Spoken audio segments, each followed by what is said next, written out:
So for reference, this comment is talking about my video where I was talking about how we are cleaning out my grandpa's basement and collecting all the paper.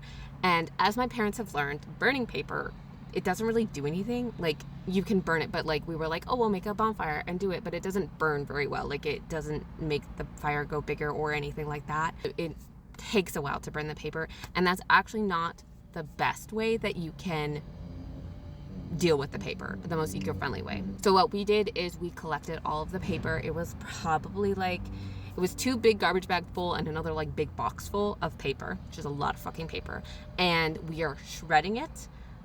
We are not specifically shredding it. We're giving it to a company that shreds it and then recycles the paper. So we're recycling the paper and getting it back into the system to be made into new paper products, something like that. We did end up, originally we were gonna do UPS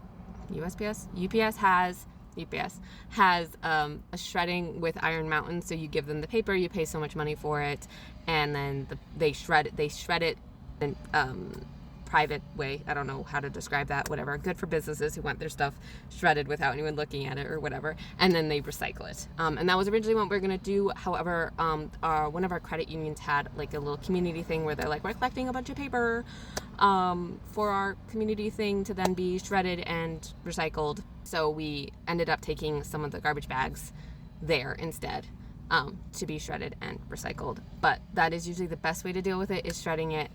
Well, you don't have to shred it. You can just get it recycled. If you have paper recycling somewhere around there, our recycling system itself, like our city doesn't recycle paper, but if it did, we could have just put it into our city recycling. Another option would have been composting it. Paper is a good compost material, especially if you don't have a whole lot of yard waste or stuff with your kitchen scraps. So it's a great opposite component to that to make sure your compost is actually composting. However, I have 5 million thousand leaves in bags because I get the leaves from my house and the leaves from my parents' house. So I have a whole fuck ton of leaves, so I don't need more yard waste stuff, and my compost bin's kind of small.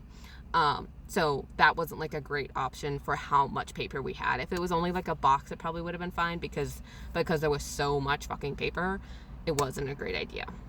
So if at all possible, shred the paper, get the paper recycled in some way. Burning the paper would be kind of like a last result of, you don't have a compost bin, you don't have that, and you just kind of want to get rid of it without putting it in the landfill, where it'll actually be worse in the landfill because it's a compostable material, and compost materials in the landfill create methane.